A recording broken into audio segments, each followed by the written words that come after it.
Mohon maaf mengganggu Ustaz yang sekian Ustaz. Begini Ustaz, maksud kedatangan kami berdua, saya ingin berbincang-bincang sama Ustaz. Seperti itu Ustaz. Ini terkait tentang Ustaz sebagai kepala sekolah. Nah, biasanya Ustaz kan sebagai seorang pemimpin pasti mempunyai sebuah permasalahan seperti itu Ustaz. Dan permasalahan itu khususnya dalam pengambilan keputusan. Biasanya kan Ustaz itu kalau misalkan punya masalah dan Ustaz itu merasa dilema gitu loh Ustaz. Pernahkah Ustaz seperti itu Ustaz? Kalau dilema pasti ada. Cuma kepala sekolah sebagai leader kan harus punya namanya prioritas kan, skala prioritas.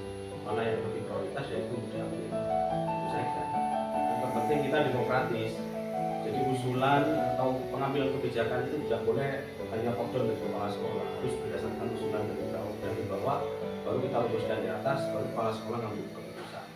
Kadang pasti ada pro kontra itu, cuma mana yang lebih prioritas boleh yang diambil.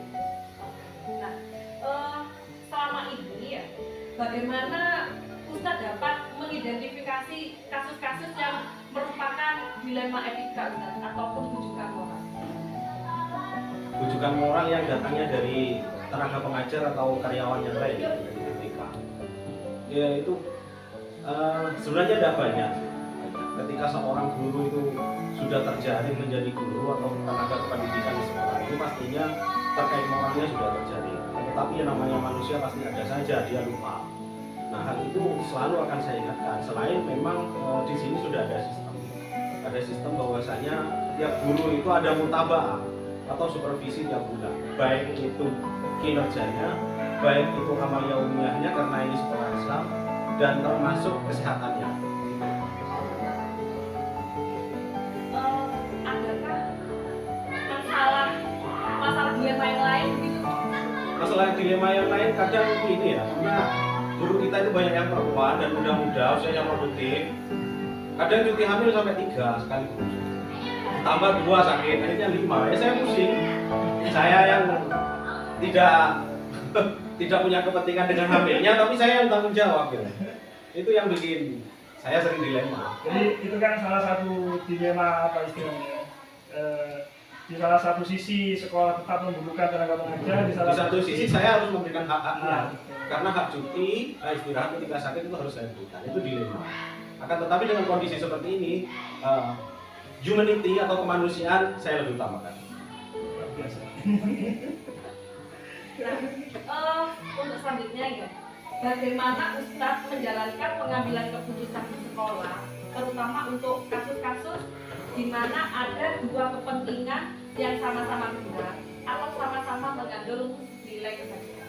Kalau sama-sama benar, itu pasti ada prioritasnya. Kembali lagi ke sekolah prioritas.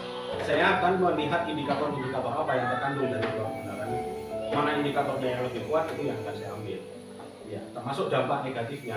Maka dari itu saya harus melakukan mitigasi resiko. Resikonya mana yang paling kecil itu yang paling ambil. Jadi kalau sama-sama bisa nilainya, saya timbang mana manfaatnya yang paling baik, mana risikonya yang paling kecil. Kalau ternyata manfaatnya sama, saya ambil yang risikonya paling kecil.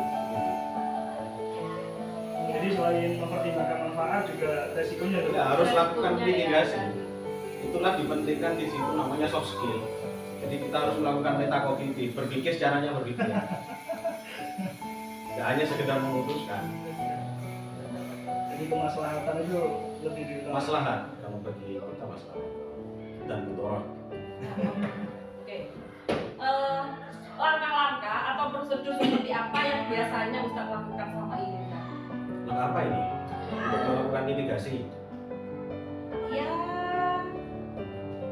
Ya ketika menjumpai sebuah permasalahan yang berhubungan dengan dilema etika. Dilema etika. Iya. Contohnya dilema etika ini seperti apa? Misal Lebih seperti ini, definisinya. jadi untuk beberapa kasus yang seperti halnya seperti ini, misalnya rasa kasihan berbenturan dengan sebuah Kedisiplinan. kedisiplinan, ya, seperti itu. Ya. Langkah-langkahnya Langkah-langkahnya pasti saya mendahulukan humanity, kemanusiaan. Ya.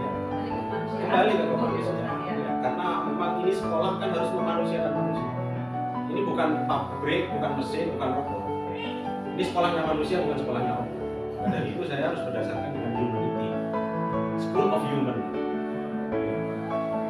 Kemudian Ustaz, terkait mungkin selama ini pernah pengalaman mengambil keputusan dengan yang tadi sudah kita bahas terkait dengan kasus dilema etika ini, mungkin ada tantangan tersendiri Ustaz, sebelum memutuskan itu, karena memang kan kita Ya, dihadapkan dengan pasti. sebuah dilema gitu. Kadang tantangannya ini adalah orang personal ya. Misal saya mau mendisiplinkan guru ini, ternyata guru ini masih kerabat dengan yayasan, ternyata masih dekat dengan saya. Kalau bagi saya peraturan is peraturan. Ya, peraturan adalah peraturan, tidak boleh ditawar-tawar. Jadi dilemanya itu antara personal dan personal. Iya. Maka dari itu ketika urusan humanity atau kemanusiaan sudah saya lewati, maka peraturan bagaimanapun harus ditegakkan, entah tidak peduli tugas saudara atau siapapun. Kemudian Ustaz, selama ini pernahkah Ustaz itu ketika menjumpai sebuah permasalahan, apakah langsung mengambil keputusan secara langsung atau justru melibatkan rekan-rekan guru? Tergantung skala. Ketika memang itu ranahnya kepala sekolah, yang mana yayasan dan komite sudah memberikan kewenangan kepada kepala sekolah, maka saya tidak perlu lagi melibatkan banyak orang. Apalagi itu hal-hal yang bersifat darurat harus segera saya putuskan, maka saya putuskan. Jadi langsung saya putuskan. Nah, gitu ya, ketika Ustaz? itu butuh aspirasi dari banyak orang terkait salah satu contoh menentukan program jangka panjang, mau merubah visi dan misi, itu kita harus demokratis ya, aspiratif kepada yang lain. Kalau berkaitan dengan sanksi yang berkaitan dengan etik guru sampai pemberhentian dan pemecatan lain sebagainya, itu kan domainnya yayasan. Yes. Saya hanya sekedar merekomendasi keputusan tetap kepada yayasan. Baik, ini tadi kan sebuah permasalahan yang mungkin sudah Ustaz alami sebagai pengalaman nih. Kemudian selama ini ketika mengambil keputusan itu Ustaz, adakah yang membantu Ustaz dalam mempermudah mengambil keputusan itu? Jadi begini, meskipun di SD itu tidak ada struktur wakil kurikulum, tapi saya mengangkat namanya PKS, pembantu kepala sekolah. Ya saya singkat PKS. Ya. Pembantu kepala sekolah itu ada yang bidang satgas, ada kurikulum, dan juga ada kesiswaan. Yang mana masing-masing sudah saya siapkan job desk-nya. Ya, tujuannya untuk membantu saya. Dengan jumlah siswa yang ini hampir 400 dan jumlah GTK yang banyak ya 34, itu otomatis saya tidak membuat sama. Saya butuh bantuan orang untuk melakukan supervisi, untuk melakukan analisa kebijakan yang harus saya ambil. Terakhir Ustaz, jadi pernahkah Ustaz punya pengalaman yang bisa dibagikan kepada kita bersama terkait dengan mengambil keputusan yang sifatnya tadi dilema etika tadi Ustaz? Satu pengalaman yang paling berkesan. Yang paling berkesan untuk kita gitu loh, Ustaz. Satu pengalaman yang paling berkesan itu ya terkait dengan GTK ya. Jadi GTK ada yang sangat akrab dengan saya, bahkan dia senior saya gitu. Secara usia, secara masa kerja lebih tinggi dari saya. Ketika saya harus mengambil tindakan karena mungkin kurang kompeten, saya harus kirim ke pelatihan ini, atau ternyata sampai deadline ditentukan lewat, pekerjaannya tidak selesai, itu sering saya melakukan dilema seperti itu. Tapi seperti hal yang saya sampaikan di awal, prinsip saya peraturan is peraturan, tidak boleh ditawar-tawar. Ketika humanity itu sudah dilampaui, maka harus ditegakkan apapun yang terjadi. Jadi kalau bisa kita garis bawahi, memang sebuah prinsip ketika menjadi seorang pemimpin itu memang harus berani mengambil keputusan.